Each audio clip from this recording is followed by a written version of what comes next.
feel like Bruce Buffer just told me it's time. History! Oh! UFC history! The Pittsburgh Steelers have won the Super Bowl for a 6th time. I think they're ready for a show. DC. I just asked you about why you're late, bro. You have to be professional. We are now joined by the greatest of DC, you broke my heart. DC always hates on you on this show. country. Where are you Get this from? country kid. Look at this country bumpkin eating frog legs. So now, Ryan, after you and I punch each other in the face, we go sit back down and play chess. No. Hey, I'm DC, 2-division champ. I ran the UFC. Appreciate you, boys. Look around. Look what I'm rolling around in, too. Don't forget. I see.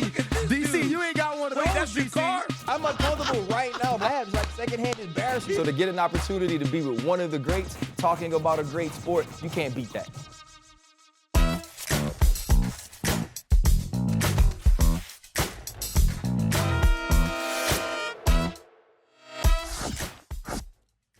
What's up, guys? Welcome to a brand new episode of DC. That is Ryan Clark, Super Bowl champion Ryan Clark. I'm the humble former double champion Daniel Cormier. And today, coming up on the show, we are going to be talking to Bo NIckal. Yes? DC, did you just start the show and say, welcome to DC? Are you serious? Yeah. So now, now I'm a guest on the show? No. Listen, no. Now I said RC first because, at some point you're going to talk about being a Super Bowl champion, so I might as well lead with your name. I got to introduce you first. Because all you do is talk about, I'm the humble champ. No, I said welcome to DC and RC. That's Ryan Clark, the Super Bowl champion Ryan Clark, and I'm your humble champion Daniel Cormier. Because dude, if I could go one show without you going, I'm a Super Bowl champion, just like you pull that crap on Channing and Fred the other day, you pull that everywhere you go, man. And at some point, somebody got to check you for throwing out that Super Bowl ring all the time. That's just not cool. Well, you know what? I'm not going to talk about it on this entire show. Okay, how about that? I'll bet you $100 that you do. Guys, coming up on the show. I bet you $100. Coming up on the show. $100. You already owe me money, so might as well make more of your money. Coming up, we are going to be joined by Bo NIckal. Then we're going to tap in and tap out. But before we do that, it's time for Super Bowl champion Ryan Clark to shed a few tears. Ryan Clark, one of your favorite fighters in the world. Yeah. Jose Aldo retired last week. And that Jordan crying meme, me crying after I lost, I could only imagine what your living room looked like on Saturday when you heard the news. Like, what is your initial thought to Jose Aldo walking away? The king of Rio. The first thought was job well done. I think, sometimes guys hang around a little bit too long. I don't believe Jose Aldo did that. I'm also I feel very fulfilled and content that he got a chance to reinvent himself and become a marquee name again, become a guy that we were sitting down or people were buying tickets to watch fight. And, when you go back to his last fight, and they even spoke about him saying that he was done in the middle of the octagon while he was on his knees, for him to kind of take the emotion out, go sit at his house, be with his family, and then make this decision.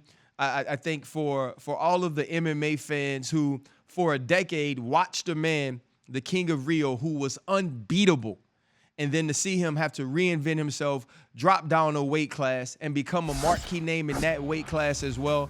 I just want to say job well done.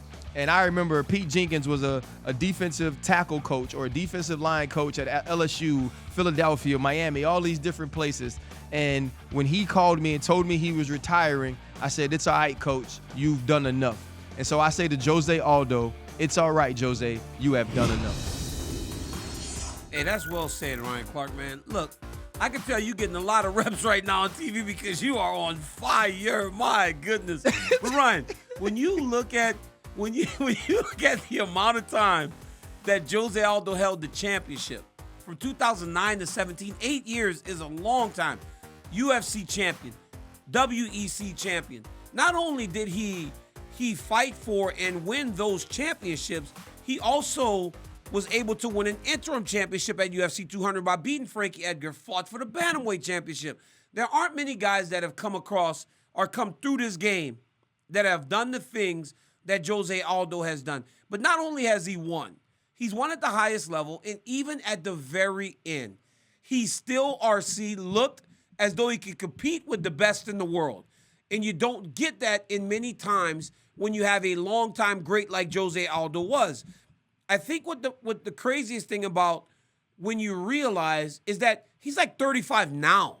So imagine how young he was when he was ruling the world, 13 years ago? He was like a 23-year-old kid as the champion of the world. There was a video that came out recently of Jose Aldo buying his first suit.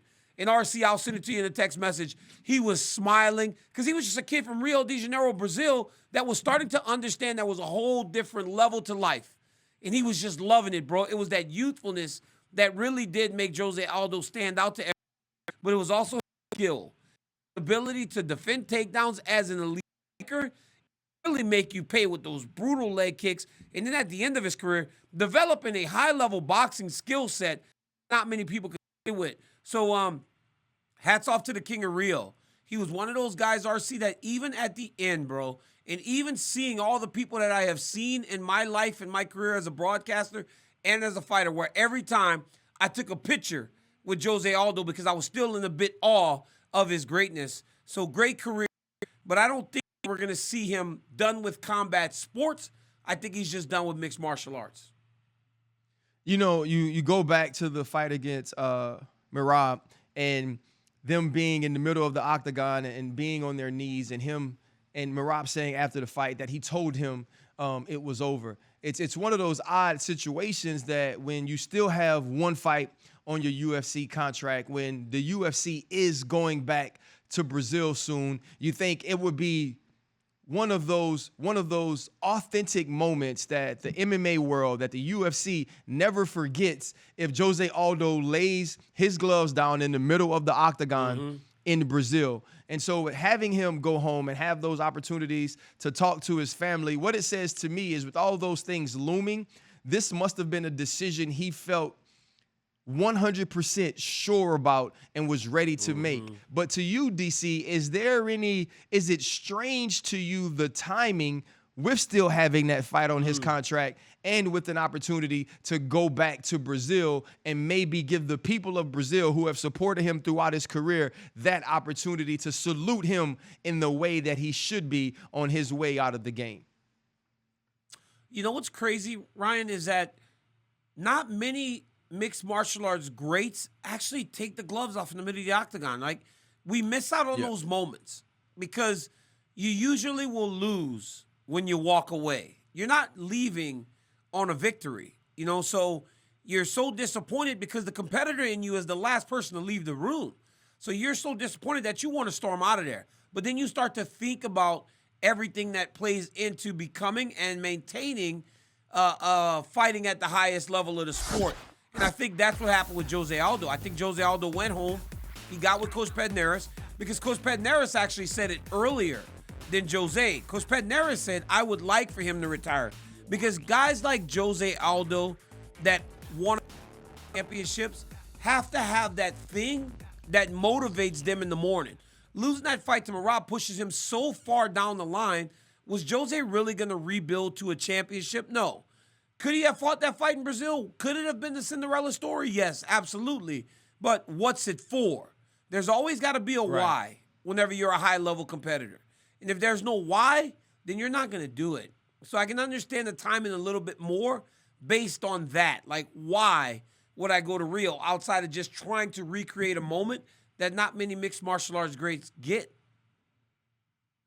You know, it's so crazy that the fight world has changed and the world of combat sports has changed so much. I mean, we're going to watch Anderson Silva, one of the greatest of all time to do it. And I think for most of his career, the greatest of all time to fight in the octagon. He's going to be fighting Jake Paul in a boxing match coming up here soon. And we're seeing this more and more from some of the retired champions of the UFC, with Jose Aldo now moving on from mixed martial arts. You said it doesn't mean he's done with combat sports. Could you see someone with the lightning quick hands, the crazy power that Jose Aldo possesses, moving on to boxing or in some other way another combat sport? I do. I think he's going to box. And he is most suited for boxing. You know, to the tail end of his career, Jose started working with the Brazilian Marine boxing team. And it was very evident that he had made improvements to his hands. So I think he's going to take that skill set, Ryan, at a bit of an earlier age, because Anderson was done by 45. Tito Ortiz, who has boxed, and a number of others who have boxed, was done super late. Even Nate Diaz is going to box, at least that's what I feel. He's about 38 years old. Jose's like 35 years old, so he's still got a lot of time. 35 is old in boxing for sure, but he's got time to go in on some lucrative fights in boxing. I think that he has the skill set to do very well in boxing, as we have seen towards the tail end of his career. Because even in the stand-up, he was beating Merab Dvalishvili. He was beating like Chito Vera in the stand-up. He's done a great job of Right. learning and honing in on that craft that have allowed for him to stay at the top of the division for so long. But when we talk about this division, Ryan, we talk about a guy that's moving out, that's going on his way. We have to go back to talk about two guys right in the mix of all the things that matter right now, the things that would have kept Jose around. That's Cory Sandhagen, and he fought against the kid from Alpha Male. I cannot believe I'm missing it. Song Yadong. Song Yadong. He fought against Song Yadong last weekend. Ryan, that fight showed that Cory Sandhagen is next level, but as we spoke about before, he has always fallen a little bit short of the very, very top. So what did you make of that performance from Sandhagen? DC, I thought, first of all, how technical it was is what stood out to me. But remember, we talked to him about being explosive as well. And when he hits Song Yadong with the elbow and opens up that huge gash over his left eye, now the rest of the fight, you could see Cory Sandhagen starting to pick him apart as it went along. And I felt like Song Yadong fought well in the first round. I think many people would have given Song Yadong that first round. So for Cory Sandhagen to now start to pick him apart, work his way from the outside, we started to see some of the kicks, the in and out movement, him kind of pacing himself and making sure he could still attack that eye when he needed to, circling to that side. I just thought it was amazing to watch a technician at work, but you can almost see his mind moving, kind of like the show Numbers, when every time he was trying to solve a puzzle, you could see the numbers working over his head. I saw that from Cory Sandhagen. It was next level striking from him. And so I think now you have to look at the top of this division, right? He already lost to Aljamain Sterling. He's already lost to Petr Yan. Obviously, TJ Dillashaw as well has beaten him. And so those are your top three guys. Those are the guys that you think will be doing the icky shuffle with us trying to figure out who the champion will be moving forward. And so now Cory has to find another fight, DC. And so I don't know if it's Chito Vera, and that's a fight that he would want to take. I think when you look at Merab and his style, that style doesn't necessarily match what Cory Sandhagen wants to do, kind of that constant pressure, that ability to grapple, keep him against the cage. But if he wins that fight, I think it does put him right back into contention for another title shot. I thought it was a masterful performance. I mean, he is fighting number 9, so I don't necessarily believe that moves him up in any way, but it still keeps him in the consciousness of the matchmakers and of the fans who understand what type of fighter Cory Sandhagen is. Yeah, I thought he looked phenomenal. You know what was most impressive to me was they just showed a graphic on the screen that said he was 1 for 14 on takedowns. That did not matter, though, because every time he shot, he made Song Yadong aware that if he got overzealous, if he started throwing too much, because as you know, Song Yadong is known for his power. He has a tremendous right hand, but he always understood that if he overextended himself, Sandhagen would take him down. And he did not want to get taken down, so Sandhagen just kept interrupting his rhythm with just double leg shots, getting to the hips, then letting them go. That to me showed evolution, because a lot of times in the fight with Petr Yan, if he would have mixed in a couple takedowns, Piotr would not have been able to systematically break him down in the way that he did in order to win the interim championship. I think that he showed development. I think that he showed that he went away, and in that time he got better. In that time he got smarter. In that time he got more ring awareness or octagon awareness in order to allow for him to win a very tough fight, a fight in which he was fighting down in the rankings. People don't want to do that. People don't want to be ranked number 4 in the world and fight number 9 because there's so much risk. The upside is for the guy that's on the way up in the rankings. Song Yadong was winning.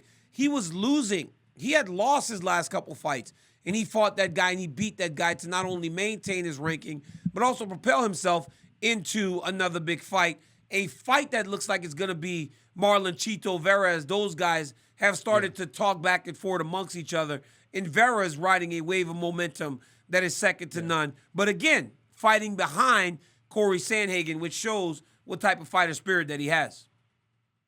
Yeah, you know, DC, that's what's crazy about kind of Cory Sandhagen's spot, though, right? In the place that he is in the rankings, that in order to get a fight that he hasn't already taken or he hasn't already lost, he's going to have to fight behind himself in the rankings. And I think that puts you in a crazy spot. You know, like DC, I think I'm tough. You know what I mean? Like, I feel like that I'm a tough guy and I've had injuries and lost organs and all of these things. But I'm watching Saturday night and Song Yadong has a cut on his face that I'm just not with, DC. Listen, I'm like, I'm mildly attractive, DC, and I feel like if I have a big cut like that, I'm not going to be as handsome as I need to be as life moves forward. You know what I mean? Like, this is a moneymaker. I don't have a face for radio, DC. This is a TV face. You feel me?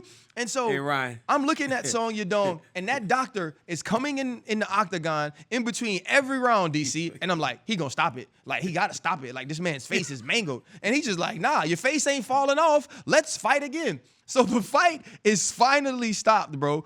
Do you agree with the stoppage? Do you think it was too late? Do you think he should have let him fight on? Because for me, the gore was so much, I wanted to watch the fight with a Kanye mask on so I couldn't see it. So how do you feel about the stoppage?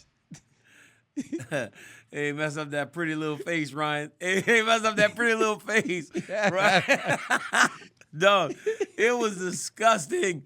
Song Yadong's cut was disgusting, bro, because it looked like his eyelid or it looked like his brow was starting to separate. But then the swelling from the eyelid actually held up the brow. It was a nasty cut, bro. But I thought the stoppage was good. I thought it had been stopped earlier, but that physician, every time he'd go in, he'd go talk to Herb Dean. He'd be like, I'm okay with it. I'm like, this dude woke up this morning, violence. He chose violence, bro, because he did it before. He did it in the fight right before when RoboCop fought. Look at Song Yadong's cut, and look at our reactions. I mean, and then look at this dude's cut. Dog, Saturday was the nastiest. Saturday was the nastiest day from the Apex ever seen. Ryan, by the time that it was done, bro, you could just smell blood in the air. It was like the smell of iron was just like very present in the little arena. It was crazy, dog. And Felder's sitting there. Felder's like super skinny now because he's a triathlete, and he's kind of like smacking his mouth like you could taste the blood in his face. But look at this. Look at the UFC and ESPN MMA put me up there because I got to go in the octagon, and I just got blood all over me, RC. I used more hand sanitizer on Saturday than I have ever used in my life because every fight had so much blood. And the one for me that I just could not look was I did not want to look into Gregory Rodriguez's brain, bro. Yeah, like, it was right here. And it was just, Ryan, it just kept opening, dog. Like every time like he would do this with his eyes, it would open. And I was like, this is some ridiculous stuff, man. But then the dude won. He somehow won the fight. That's what's crazy. It was crazy. DC, so here's what's crazy, man. So I've had 2 plastic surgeries on my face, right? This scar that you can't really see anymore used to be down to here. I was chasing my cousin, and she fell. I tried to jump over her, and I hit the corner of a picnic table, right? So the corner of the seat of the picnic table, I hit it with my eye. So my dad runs over, bro, and pulls my face off, right? He pulls me off, runs me inside. We run to the doctor. The nurse, I was kind of calmed down by now. The nurse at the hospital gives me a lollipop and a mirror, and she goes, "Do you want to see something cool?" And I'm a 6-year-old kid. I was like, "Sure, Come why on." not? When she gave me the lollipop in the mirror, and every time I would suck the lollipop, every time you could see the muscles in my face doing this. And you can see the muscles. And bro, that was, dog, it was the craziest thing. But that's how I felt watching these fights Saturday. DC, literally, bro. Listen, you know I love movies. I was looking for Frank Dukes and Chong Li from Bloodsport. I don't know if you remember that movie, but the movie was ridiculous because Frank Dukes was supposed to be American, but he spoke in Jean-Claude Van Damme's accent. That's first and foremost, right? You can't, but Jean-Claude Van Damme didn't even try. He didn't try to trick us. But anyway, that's what it felt like over the weekend, bro. Can you explain to the people, DC, what it's like to have a cut like that or similar to that and keep fighting and getting hit in it, man, and being tough enough to keep pushing forward? It burns so bad, Ryan. Ryan, you couldn't imagine how much it actually burns. Like, when you get a cut like that on your eye, I got it really bad when it gets Alexander Gustafsson. And he would punch me in it. Every time he hit me, it felt like they were pouring alcohol in my freaking face. And then Josh Barnett, elbowed me on the top of my head. So I had this big gash on the top of my head.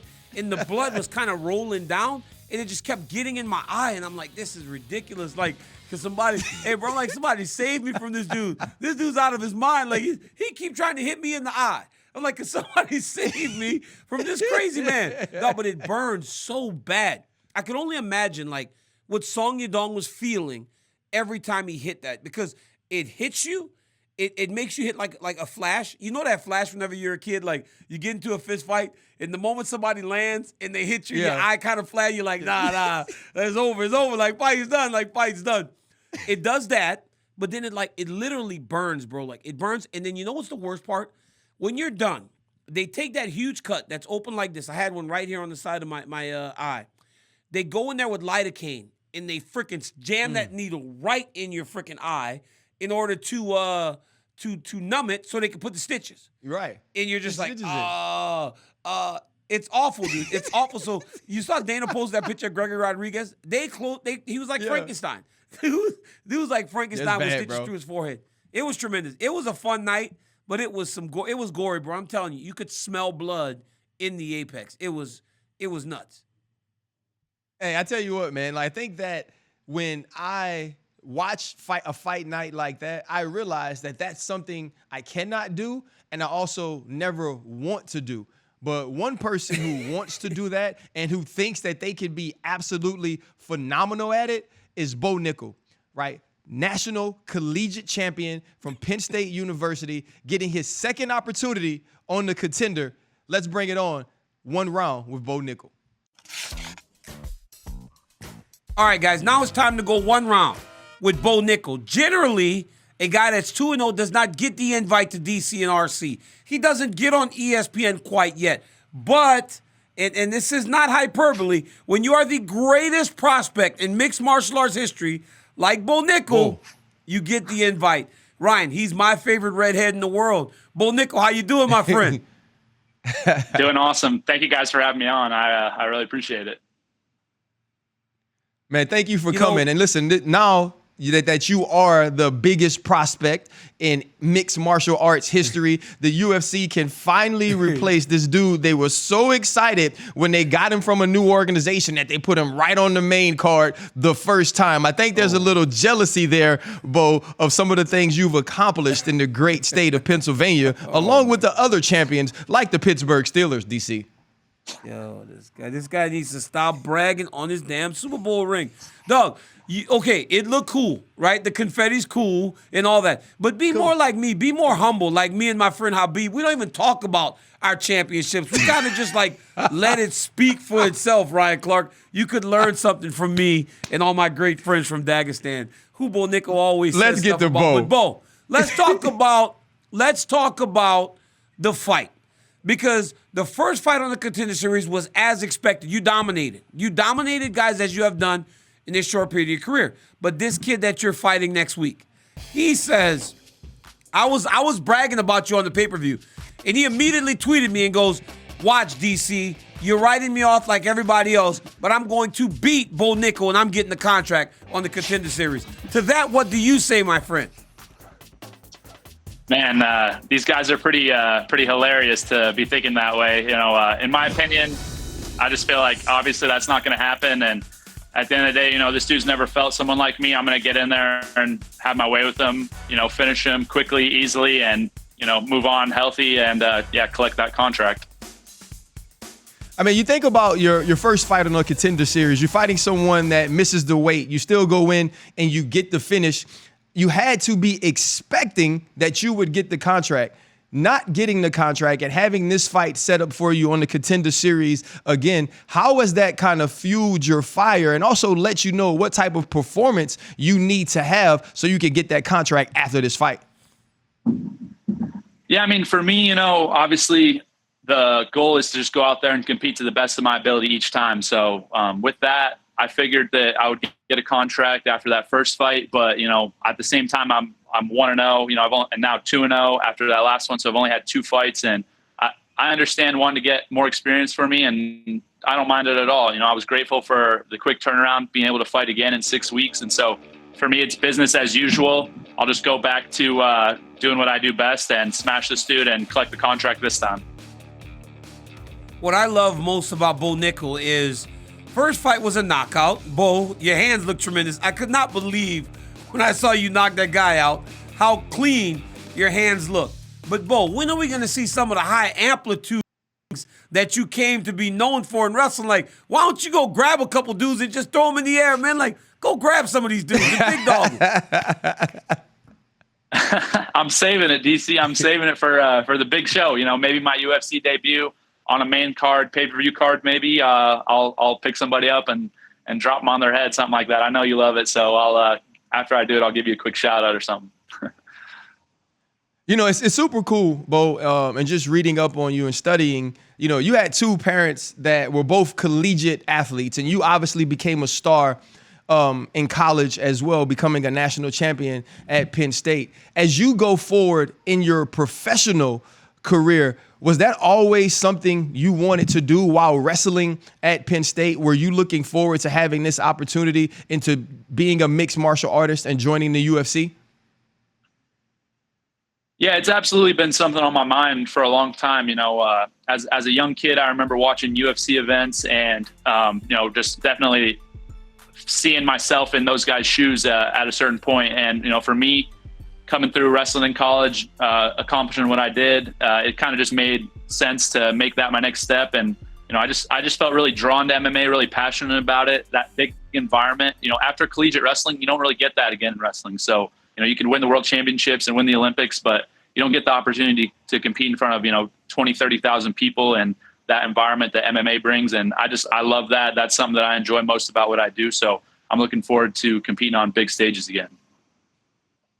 You know, the one thing about that group of guys that went through Penn State with you, you guys would not only win, but you picking dudes up, hugging them, kissing them after you pin them, just the most disrespectful stuff that I have ever seen in my entire life. And I ain't gonna lie, like as an Oklahoma State guy, I loved it, but I couldn't tell nobody that I loved it.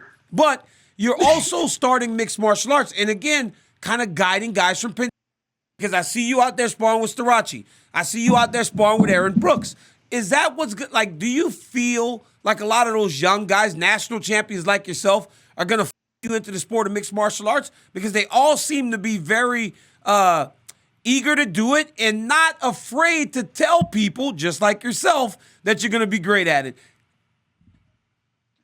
Oh, absolutely. Yeah, we got a bunch of dudes coming up who are going to be transitioning over to fighting. I know DC, you're an AKA guy, and you love the Dagestanis, but we got some new wrestlers, some new blood coming up, collegiate wrestlers, some of the best. And, you know, I think in, 3 to 5 years, we're absolutely going to be taking over the sport. And, yeah, I'm excited just to showcase, myself, what American wrestling is all about. And in addition to that, just kind of trailblaze the way for all these guys coming up. I'm kind of the first one, but like I said, we got a ton of dudes coming up, and yeah, we're going to be taking over here shortly.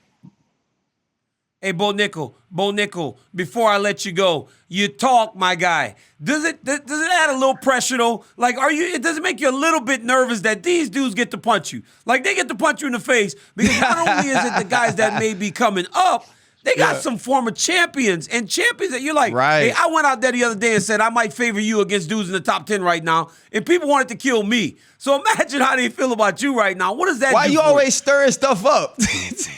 Man, come on, man. I'm messy, man. You know I'm messy.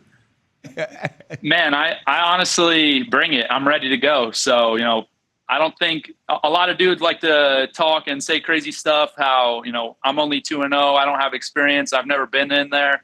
You've never done what I've done. You're not a 3-time national champion. You didn't compete for the greatest collegiate program in college wrestling history. You didn't train since you were 5 years old. And I grew up doing this. This is what I live for. I train every day. I put the work in. And, so for them to be coming at me saying I don't know what it feels like is a little outlandish. I competed in sold-out Madison Square Garden at 18 years old. Like, who else is doing that? So I think at the end of the day, it's a little crazy for guys to talk that way. And, but the results will prove themselves. And as I get more experience and more fights, people jump on the bandwagon when the time comes.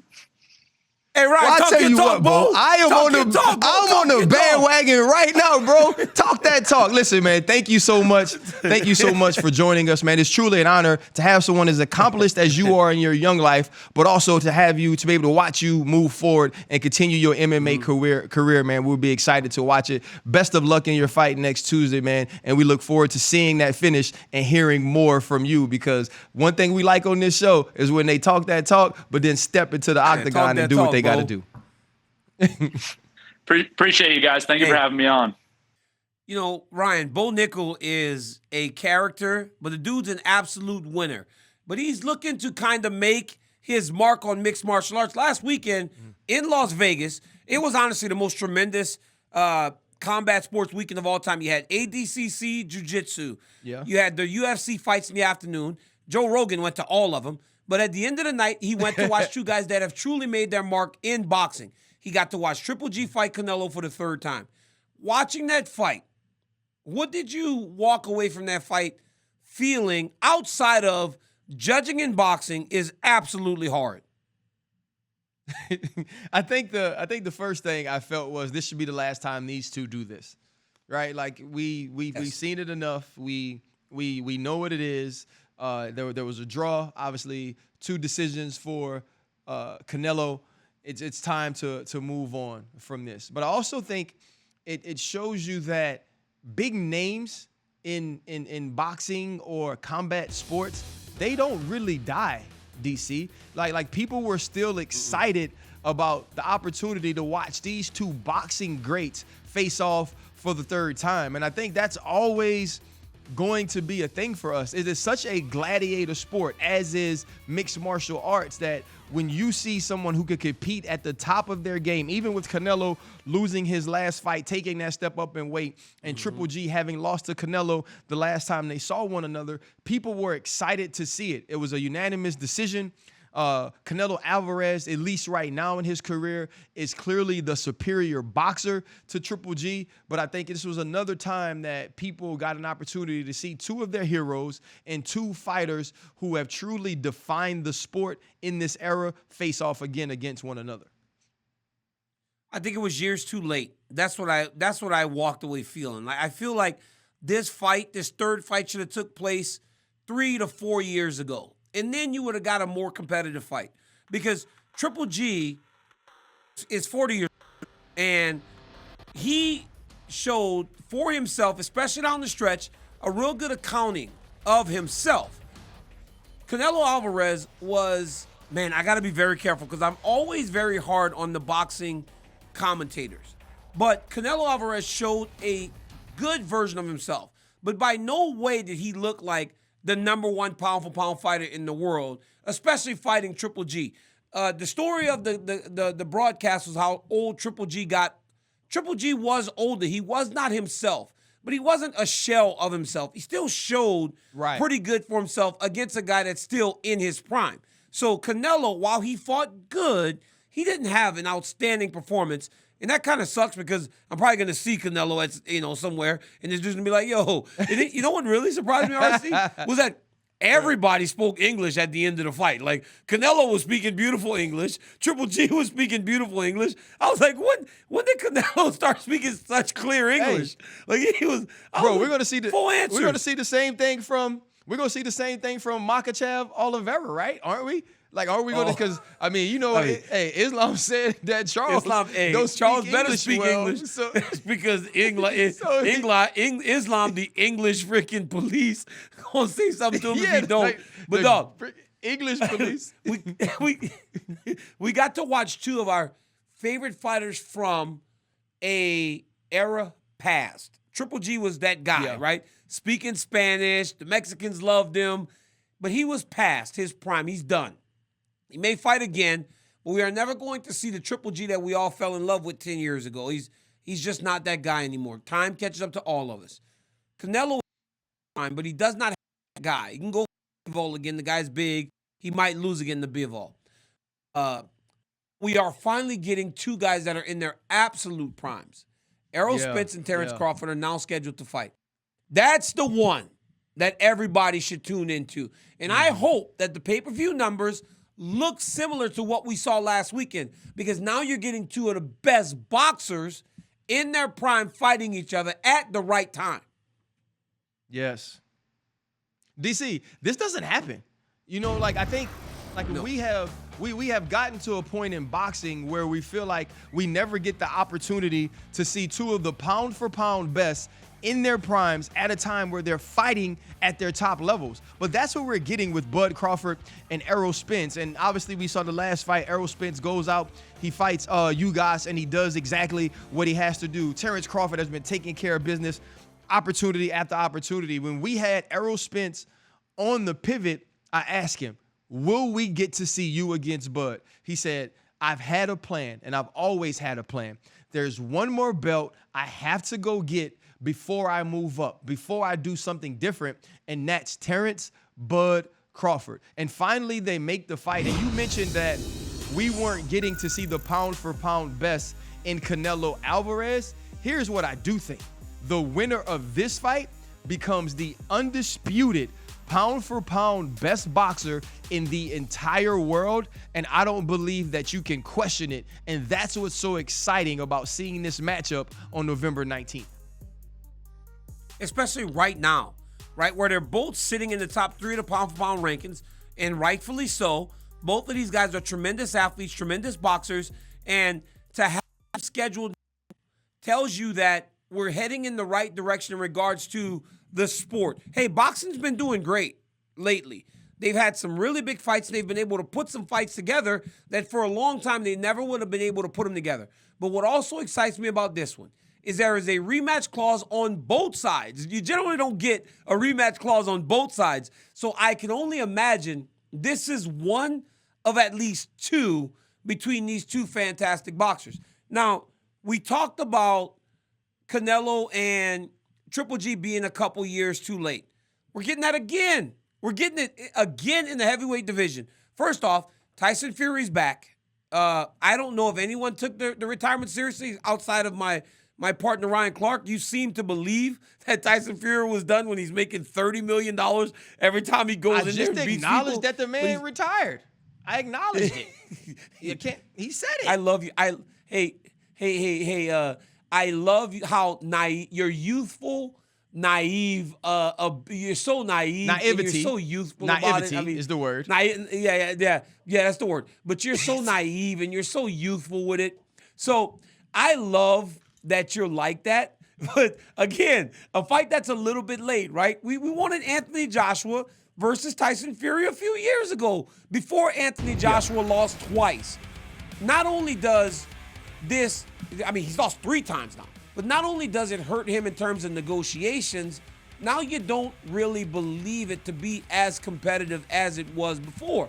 But do you still, Ryan Clark, hit the buy button when the Gypsy King fights Anthony Joshua? Because you know what? I certainly do. Like, I'm going to buy the fight. I think Tyson Fury is, as Lennox Lewis once put it, a pugilist specialist. I think Tyson Fury was born to be a boxer.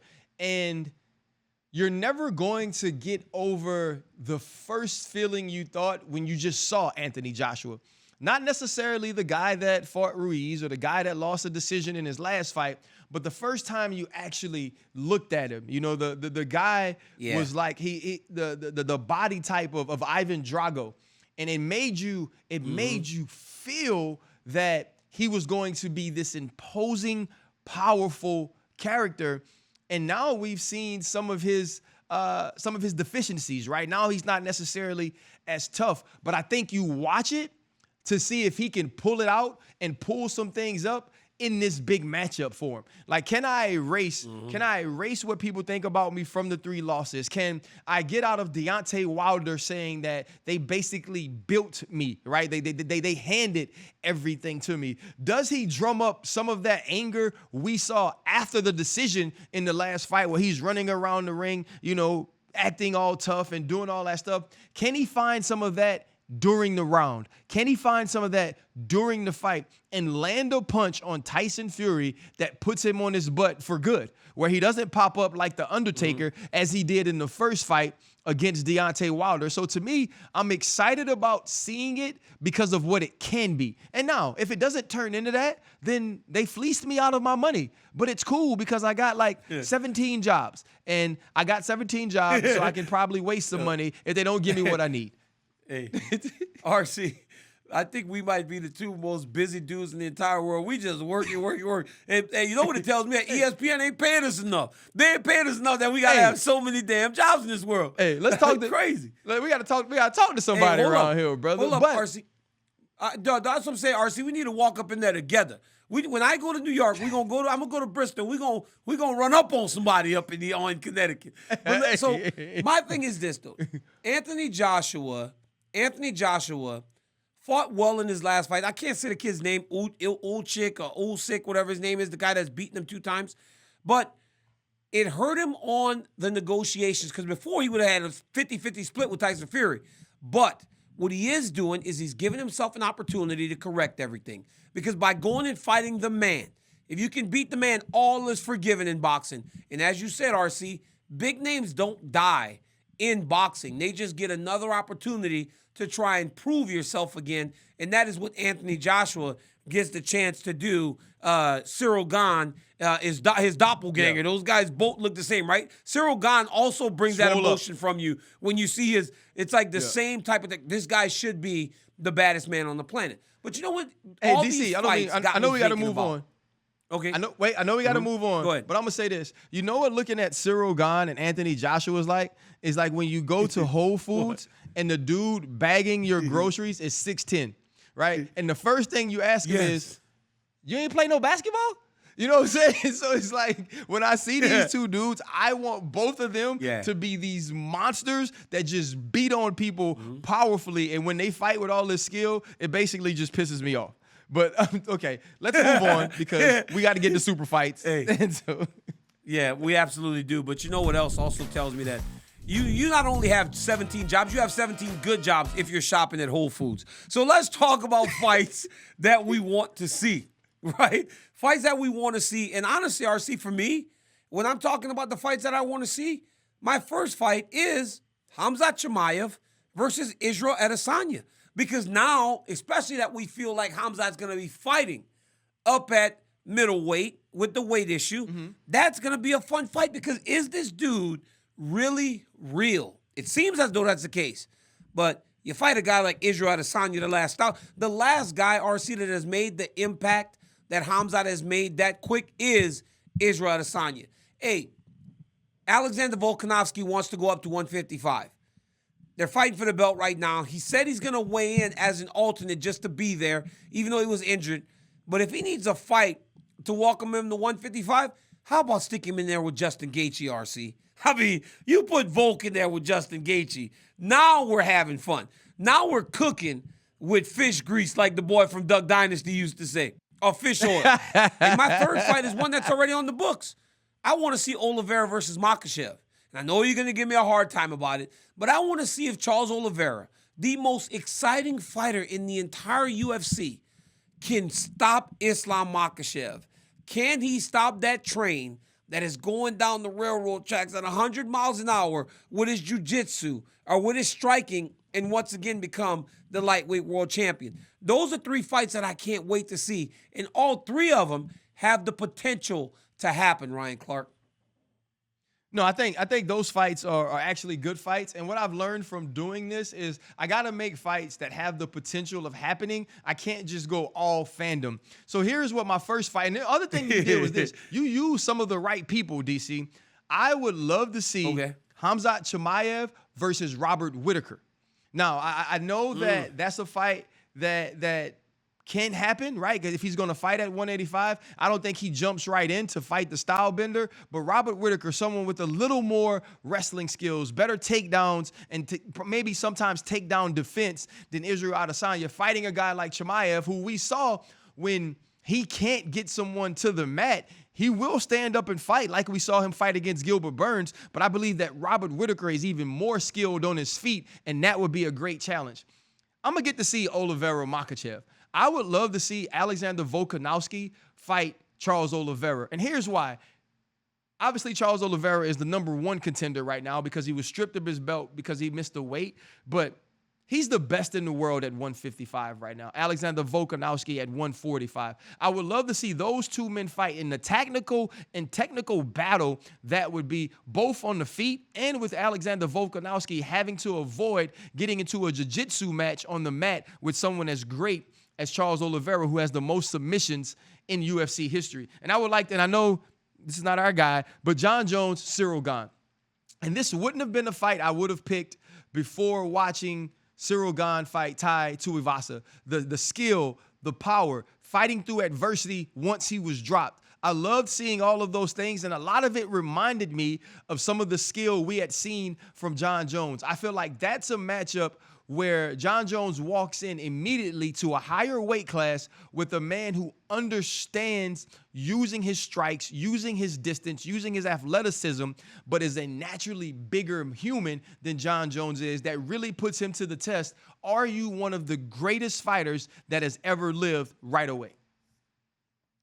You know what, Ryan? That's a good list. Those are great fights. Volkan Oliveira would be tremendously fun. But it seems like Whittaker and Chimaev are now friends. Like, it seemed like right away they're friends, because Chimaev went to the post-fight press conference and said, I'd like to train with Robert Whittaker. So you know how that goes in fighting today. These guys are all making friendships, and then they don't have to fight each other. And then Jones-Gane would be a very fun fight. I think that is probably one of the toughest matchups for John Jones at heavyweight immediately. But RC, as with every week, you know what we got to do. We got to tap in. I mean, hey, Ryan got that nice watch on today because this dude been getting reps. Let's tap in and tap out. Corporate Jake, let's go. All right, guys. Following his win Saturday night, Rodrigo Nascimento told DC that people tell him all the time that they look alike. So, RC, tap in or tap out that DC and Rodrigo are long-lost brothers. I tap out on long-lost brothers. They're definitely distant cousins, though. There is somewhere down the line, DC's papa or uncle was a Rolling Stone, and that is his cousin. You look at them, man, they got the same sort of midsection. Their hairlines are very comparable, I would say. The only other thing is this: DC's just a much better fighter. But as far as looks, that's your cousin, DC. DC. That RC. Hey, like they asked Day-Day on Friday. Day-Day, this your cousin? Yeah. RC. RC, I ain't never seen the pictures next to each other, but that's my son, man. Is that my son? I mean, what is going on? Is this my kid? Like, look at this. Like, how old is this dude? How old is Nascimento? Because I'm trying to see what's going on out here. This is my kid. This has to be my kid, man. Of course I tap in, Jake. That's my son, man. All right, guys, in a recent interview, Henry Cejudo made comments that the reason Khamzat Chimaev missed weight versus Nate Diaz was because he is training too much during camp. So, DC, tap in or tap out on overtraining leading to missed weight for Khamzat? I tap out. I tap out because I feel like you have to overtrain when you're too big for a weight class. Because when I was making 205, I did 13 to 14 sessions a week, and that would be considered overtraining. That's doing 2-a-days on Monday through Friday. That's doing 2-a-days on the weekend, and that's also mixing in extra workouts. So I was actually doing more. I was hitting pads on Monday, Wednesday, Friday at 6 a.m. in the morning to add a workout in order to get extra weight off. You constantly got to be burning calories when you're too big for a weight class. So I don't think that's what led to him missing the weight. Honestly, RC, oh my God, I drink coffee. Honestly, I just feel like he made a decision. I think he just made a decision that he wasn't going to do it when he got to a certain weight class, and understanding that there weren't the repercussions for him were not going to be as severe as some of the other people. I think he just made a decision not to do it. So I tap out. Yeah, I agree with that too. Yeah, I tap out on it. I mean, I just think even almost from a physical standpoint, it doesn't make sense to me that training more makes you heavier. That just doesn't equate for me. And also, when you miss the weight, you know what that is, RC? Much, what's up? RC, you know what that is, RC? That's a dude that left his high school, went to the Olympic Training Center, won the Olympics, and never decided to go back to college. Like, that is just like, I didn't go to college type shit that Henry Cejudo won. I'm done with it. I'm done with it. Yeah, so that don't make no sense to me, Corporate Jake. What we got next? All right, guys, middleweight title challenger Alex Pereira has a new form of target practice, shooting a soccer ball with a bow and arrow. RC, tap in or tap out on Pereira's form of target practice? First off, I tap out on it because I don't want him being able to shoot an arrow like this and kick the soccer ball as well. It just seems very scary for a man that is this deadly on his feet inside an octagon to also be that deadly with his foot and a bow and arrow outside of it. But I will tap in on this. How big is this dude? Holy cow. Like, that man fights at 185? Oh my gosh. Like, when you look at Alex Pereira, he is on a different plane, both physically and obviously skill-wise and mentally, because he can do all that. I tap in and out all at the same time, DC. I didn't know what he was doing. I didn't think he was going to kick the ball and then shoot the ball before it got back down to the ground. That's pretty impressive. I don't know what that does for your training for a fight, though. It seems like he was out there having fun. And honestly, RC, you know what's crazy? Like, one time I was at the Saints facility and I kicked a 47-yard field goal.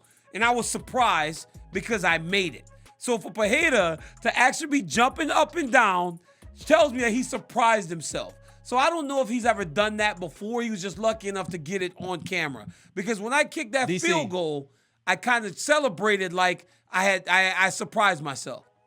What, Ryan? DC, you kicked a 47-yard field goal. 47-yard field goal. 47 yards, DC. 47-yard field goal. Ask Sean Payton. DC, the ball was spotted at the 37-yard line, is what you're telling me, and you kicked an oblong object made of pigskin through a big H. That's what you're telling me. Wait. It was the most exhilarating experience. So the 30. Wait. How far is the end zone? How big yards. is the end zone? 10 yards or 15 yards? It's 10 yards. And then the 32-yard line was where the ball was spotted. And then I'm 5 yards back. 42 yards. Okay. It's a 42. So it's a 40. I kicked a 42-yard field goal at the Saints facility back in 2014. I kicked it. My coach and I celebrated because we surprised ourselves. Now, that's pretty impressive, Ryan. You got to admit, 42-yard field goal, pretty impressive. Well, if it was on the 32-yard line and you snapped it, that meaning it was 6 yards back, so it was actually like 48 yards. DC, there's no way on God's green earth. That's what I'm telling you, that's what I thought. Guys, this is DC and RC. New episodes every Tuesday on YouTube or wherever you get your podcast. We're also on ESPN2. Please continue to check us out. DC and RC, where people lie about their feats. We have illegitimate children show you the video. that fight and pop up in the UFC.